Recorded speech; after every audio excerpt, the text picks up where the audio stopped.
Quiet on the set. And action. Welcome to Media and Monuments Podcast, presented by Women in Film and Video in Washington, D.C. Media and Monuments is conversations featuring industry pros speaking on a wide range of topics of interest to media makers. Hello, everyone. So we're speaking with C. Marie Taylor, a founder of Equity Through Action, a consulting company that helps corporations and organizations examine their work through a race equity lens and provides training and assistance to help organizations create equitable practices, policies, and mind shifts to create a just and inclusive anti-racist organization. Welcome, C. Marie. Thanks, Tara. Good to see you. So I had met you when you were doing a talk for a different nonprofit, and we were there with Rich Violin, who's a board member of WIF DC. And Rich and I were thinking it would be great if you could also do something with WIF DC, one of which was the podcast that I'm happy to announce has been listened to every continent, including Antarctica. So that was kind of exciting. But we do have a kind of a global reach. Yeah. So it's really exciting we've been wanting to Media and Monuments to talk to people about inclusivity, especially in the media industry. So first I wanted to speak with you about how did you get started with Equity Through Action? That is a great question, and I'd love to talk about the topic today. So the way that Equity Through Action came about was because of exclusion, right? So 25, 30 years ago, I started working at nonprofits in the DC area in the height of the HIV/AIDS field. And I found that many times there were decisions being made without people who were impacted by the disease. So we'd make this decision throughout this policy. No one asked one person living with HIV. No one asked a person living with AIDS. No one asked them. They just made the decisions. And I thought, well, that doesn't make sense, right? Not that we can't help come to a good conclusion, but you really want the people who are impacted to have a voice and what should happen with them. And so that's what really started my nonprofit career path, was trying to figure out, well, if I'm actually in the room, how can I leave the door open and make more space for people who should be in the room, right? I shouldn't have been the only person in that room. So because of that, that's been my focus for the last 25 years, is how do we make spaces more inclusive? How do we ask the right people? How do we find the people who should be asked and then listen to them, right? And sometimes get out of the way, frankly.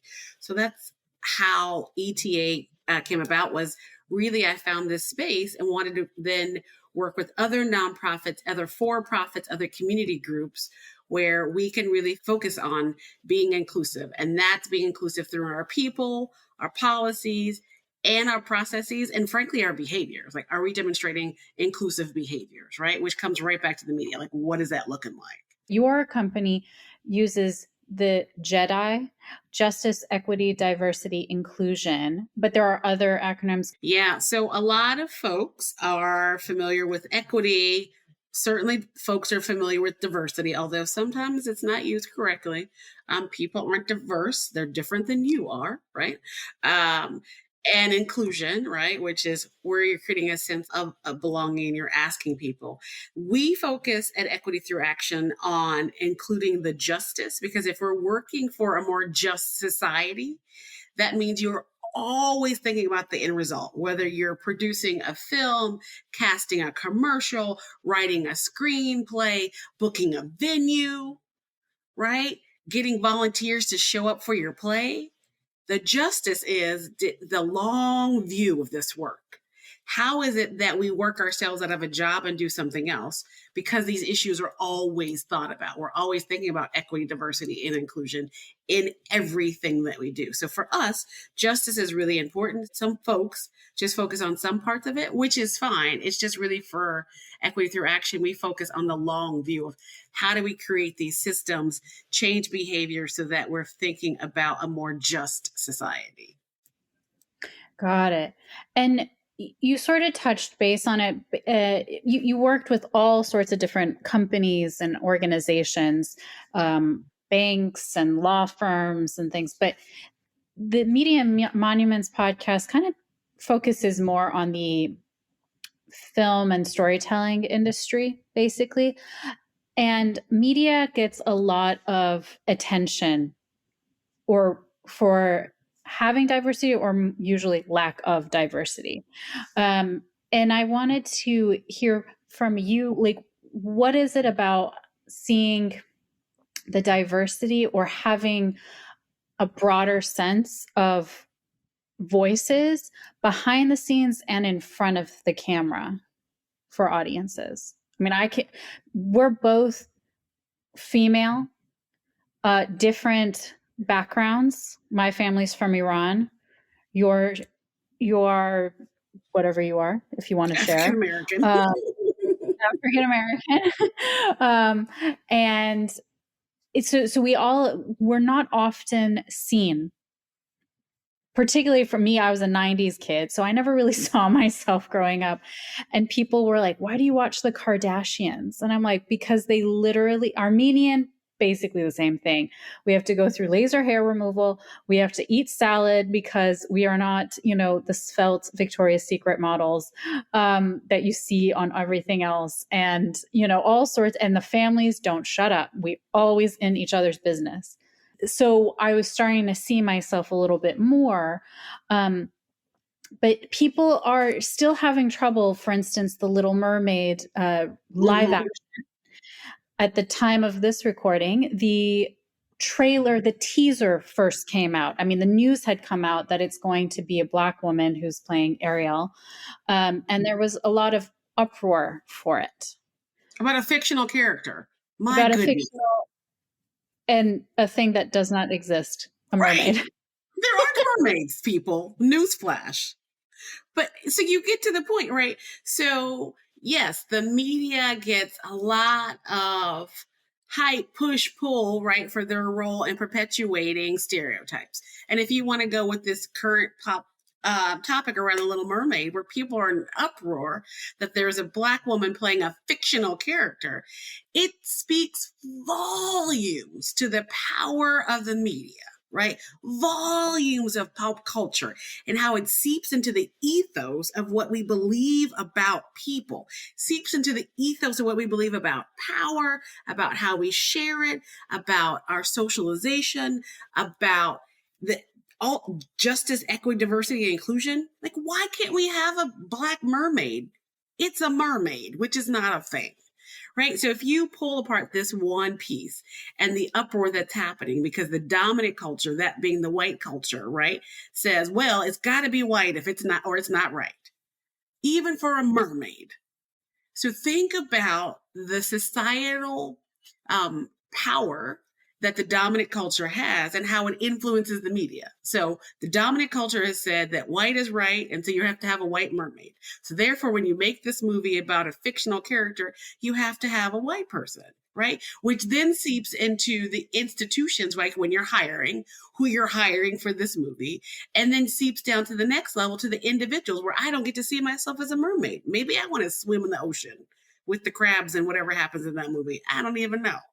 Right? But if you take that one example and translate it directly to the media, you've got the concept of society of what's right. You have the institution that continues to reinforce it, right? And then you have what happens on the individual level, what I think about The Little Mermaid and how I show up, and then my feelings and value, and what we think about, in this instance, Black girls, Black women. Why can't a Black girl see another Black girl in the film? Right? And vice versa. Why can't a white person, right, see a Black girl on the film and still feel some kind of humanity to them? I certainly see with white people because they're everywhere. Right? So we're asking people to change their consciousness. Now I've gone down a rabbit hole. I'll pull us back up and try to hopefully answer just a piece of the question that you answered, but you can see how passionate I am about it. Well, I know, and I think people were passionate about the arguments that I saw was that The Little Mermaid is a fairy tale that was written by, was it a Danish fairy tale? And so there are no Black people in Denmark or something. But at the same time, it's a fictional. You can blame, if anything, Disney for making it more worldwide, for having the cartoon version. And so I was like, but it's the sea. So the sea doesn't care where you are from. Right. So it is an interesting mindset that people have. I was looking into what is considered more of, let's say, a Black culture or African American culture. The film Save the Last Dance that came out in the early 2000s had Julia Stiles, a white woman who ends up going to a predominantly Black high school, and she's a dancer but a ballet dancer. And then the group of friends that she makes are more into like rap and hip hop dancing. And they sort of don't, the community has a little bit of judgment to have this white girl learn their dance moves. Mm-hmm. And so then it's trying to be like, no, we should work together. And then of course spoiler alert, the ending of the dance is combining both of the genres together. That helps her get into her dream school. Mm-hmm. So that's one example of seeing it from the other side of why you're the other. Because usually the voices that we see in media tend over decades have been predominantly told by a certain type of voice. And now we're getting a little bit more conscious of hearing not just by race or ethnicity, but by genders, by different belief systems as well. So I wanted to hear from your point of view as a person who has a whole organization about that for businesses. How do you feel about that in media? If you think about media, part of it is your imagination and what you want, and storytelling and what you're portraying and giving people this sense of emotion, right? And the willing suspension of disbelief. So in the willing suspension of disbelief that you have in plays and movies, that means I suspend what I normally think and buy into this story. So going back to Save the Last Dance or going back to Little Mermaid, why can't we as humans suspend what we've been told by society, which is not always right, and lean into the story? So why can't we have this woman who's doing ballet and hip hop? If I'm going to suspend my suspension of disbelief, I'm going to stop that and lean in. And then hopefully, then maybe when I come out of that movie, I can envision that Black girls can be other things. If I can believe for 2 hours that this woman can swim in the ocean, then maybe I can believe that this woman can run for president. Maybe this woman can lead an organization. Maybe this woman can run a film company. Maybe this woman can write a script. Maybe there's Black people in Denmark, which there are. I don't know where they are, but I'm sure there's 7 to 12. Right? Maybe we could start to believe it. So if you think about these companies, part of your opportunity is reframe how you're doing your work to create that sense of imagination and wonder in everything that you do. Who are the vendors that you hire? Who are the script writers? Who's volunteering? Who are you casting? Who's doing your website? What are the images? Particularly if we think about the media, what is your opportunity to display more humanity? Whether it's body type, hair type, language, right? Cultural differences, the way that we are all humans and all want to be loved and valued and seen and heard. I don't care where you come from, right? Everybody wants that. So I would say for media companies, what's your opportunity to display that humanity in any part of your work? I wanted to share, if it's okay with you, the exercise that you did at your talk that we went to, and how that could be implemented with people who are media makers. So Simari would say, take out a piece of paper, put 5 names of people that you trust that are in your inner circle, but they cannot be relatives. Could be a teacher, it could be a coworker, it could be a friend, whatever it was. And then you make a check mark for how many times they are similar to you. It was religion, it was body type, it was ethnicity, it was education. how much money you make. And your whole point was like, if your inner circle is so much like you, imagine how much you're missing out as a manager, as someone who's in charge of a very large group of people. It was so nice to see the diversity of who I can go to and trust and get their perspective, whether it was money issue, relationship, work. And I had that. So I was quite proud of myself. And then I could see that the other people were like, oh crap, she has a point. Right. So I'm not ashamed to say I'm quite proud of myself for that. Yeah, and it just happened for me. But could you talk about how you started? How did you form that activity? Because I thought it was so important. And then how can people sort of do that in the media industry? I love that question. And I'm so happy that you had different check marks. Here's what I'll say. The very first time I did that exercise, I didn't, right? And so I was like, whoa, let me go get some new friends, right? So, and I did, and now I do. Mine was very particular, right? It was like short black women with master's degrees. I was like, there's more than that in the world, right? So part of my growth and my path, right? Because I try to use I statements when we think about this work of seeking justice, learning about diversity, really having equitable practices and making inclusive spaces, is how do I become more culturally intelligent? Because my goal, right, in this path is to be more culturally intelligent. So if I have a media company, how can I be more culturally intelligent about the people who work there or the ones that I may hire? Which then translates into the processes that we have at the organization, what practices we have. The more culturally intelligent I become, the more inclusive of a work environment I can have. Right. So going to your question, it's really about the individual that owns that company, the individuals that own that company, the individuals that make up the policies, procedures, practices in that company to become more culturally intelligent and in effort to make your workplace more inclusive, which means learning about holidays, which means learning how to pronounce people's names, which means learning about gender pronouns, which means looking at who are the vendors that you're working with, right? It means looking at all the work that you're doing through an equity lens and seeing if there are changes that can be made with something like a holiday, with something like who you script for plays. You asked about that exercise about who we trust. Part of that came from being a kid. I grew up in DC and then moved to Virginia. And like my circles changed immediately because all the access I had to funny brown people left when I moved out of DC and went to Virginia. So I had to get a whole new circle. So that exercise is near and dear to me and shows to me that we can come up with new friends, new circles, right? And in this quest to be inclusive, that means we have to broaden our views. And so the example I was going to give is you talked about watching the Kardashians. When I was in high school, I wanted to be Dracula, right? Read the play. I was like, I am going Dracula, that's it. I'm going to win. I'm going to be the best Dracula there ever was. I auditioned, gave the performance of my life. I'm telling you, it was Tony, Emmy, something worthy. And I just knew I was going to get it.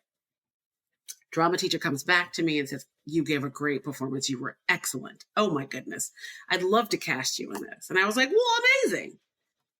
But she said, but we can't because Dracula isn't a Black girl. And I was like, but Dracula is a fictional character. Dracula's purple, I think. I don't even know what color Dracula is. It's a fictional character. Like, are you kidding me right now? Right? But that person's circle of trust told them that thing. Right? They were like, oh no, Dracula is a white guy from Romania. Is it though? It's Dracula. That was one thing that I kind of wanted to see what your thoughts were. Let's say there is a very specific story that you want to tell. You're a writer, you're a director, you're an actor, you're a producer, whatever you are. And it's the story of you. So we'll use me for an example of like a Persian straight Baha'i female. how can I also well, I guess there are main themes that is worldwide: love, hate, death, all that stuff. So even though we have stories of all that specifics, but they're specific background, Mm-hmm. it's music, for instance, is very international. Whether you listen to Beethoven or Coolio, you can connect to them in different ways.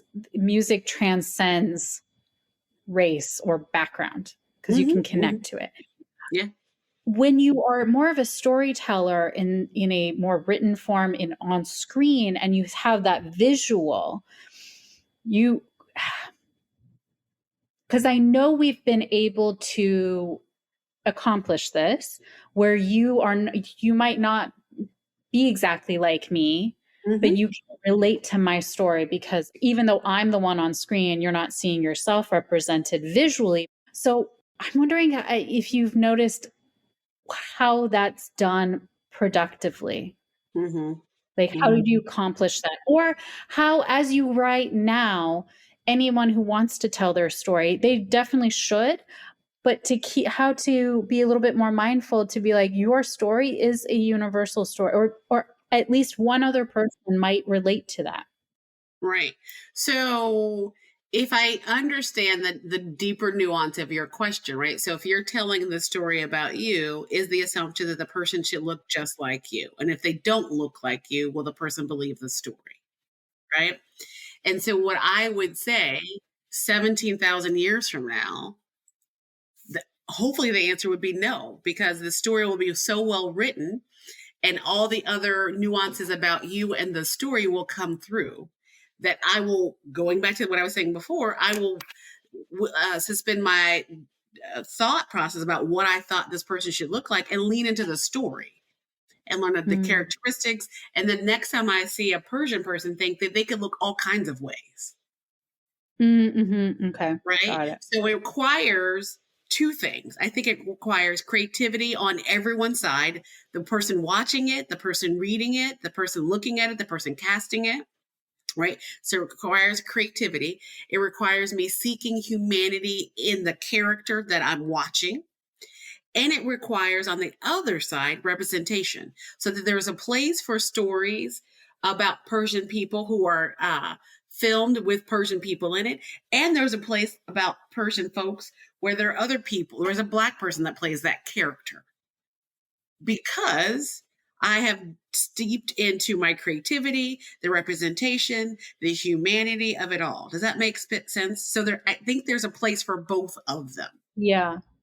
While I was thinking of that example, I'm thinking of what did win the Oscar, Moonlight.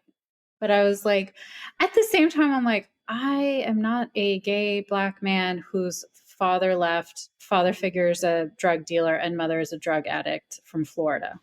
Mm-hmm. Like, I don't know if I can handle, but also he's picked on. That's where I drew the line. I was like, I don't know if I can handle this, but people really did connect to it. I personally, it was so sad. I can never watch it again. But I listened to the soundtrack to the original score Right. almost on a weekly basis. Right. Because the music transcends like when I'm sad, when I'm running or whatever. And you just know that this character is going through so much, and whatever you're going through, you can relate to through the music. That was my personal take.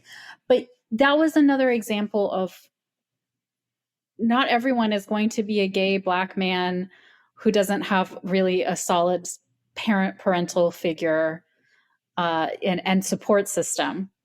Right. But Right. you lifted it up, right? There are universal things, right? Everyone can identify with love and heartbreak and being bullied. People can identify with food rituals. People can identify with what it's like to be the new kid at school. People can identify with parenting, or being a parent. So there's these universal themes that we all go through, whether you're African American, transgender African American, whatever you are, whatever community you come from, there are universal things, universal shared humanity. I can't think of a group of humans who wants their heart broken. So if there's a story about heartbreak, even if I don't look like that person, I can relate to that. But that requires me to seek the humanity in that character, which is where people get stuck, right? So if I am stuck in all my bias, let's go back to that ridiculous Ariel. If I'm stuck in all my bias and I can't see the humanity of a Black woman, I'm not going to relate to the story because in my bias, that person is not a human. They're not in my circle. I don't respect them. I don't see them. And I get to not see them because I'm in the dominant group. So I don't have to cast them. I don't have to write a story about them. I don't have to hire them. I don't have to give them an award. I don't have to learn their friggin' name. And when they win the award, I don't have to do any of that. Right? And that's what burns my britches. Yeah. I feel like this got really great conversation because we moved from, okay, you're the one who's going to tell the story if you run a film festival and who you hire and things like that, to now it's also on the audience because everyone deserves to share their story.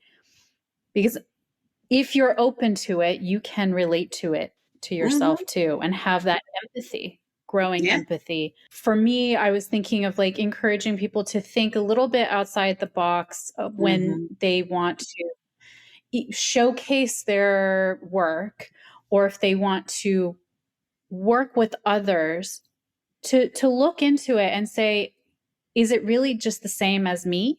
Because then how productive will it be for me? But also when you're watching things too, look at the different stories out there, because yours is not the only one who you can relate to, the ones exactly like you. Is there anything else you want to share or add? I think what I would add to that is if you're listening to this podcast and you're trying to figure out, well, how does it relate to me? What I would say and how it relates to me is I know as an individual, I affect an institution. And I know that that institution affects a larger institution, right? And so for the breakdown for me is I know that as a business owner, I affect the people who work in the business. And I affect other small business owners, and I have access to other larger businesses. So when I have opportunities to lean into learning, to seek humanity in others, it's an invitation for me to grow and change. And if I opt not to, then I'm missing an opportunity to grow and change and to leverage my personal power to change things that I don't think are right. You asked how I started this company. Because I saw stuff was not right, right? Most of us have a sense of right and wrong and want things to be right. So within your personal circles, if you see things that are not right, then what are you going to do to make a change? It's a tough question because sometimes people don't want to do anything. It's like the first step is to recognize who do you surround yourself with, and go from there and see how much you want to expose yourself to other minds, other ideas, other cultures. So thank you so much, Sue Marie. I really appreciate your time. Do you want to share or plug anything? We'll also have it in the show notes, but if you wanted to. I want to plug that people continue to do self-work and try to be reflective of how you can be creative in the areas that you work in, particularly in the media. Go to our website, check out some resources, follow up with us, and just really stay curious about learning about other people. Thank you so much. You're welcome. Thank you. Thank you for listening to Media and Monuments, a service of Women in Film and Video in Washington, D.C. Please remember to review, rate, and subscribe wherever you listen to this podcast. For more information about WIF, please visit our website at WIF as in Frank, V as in Victor.org.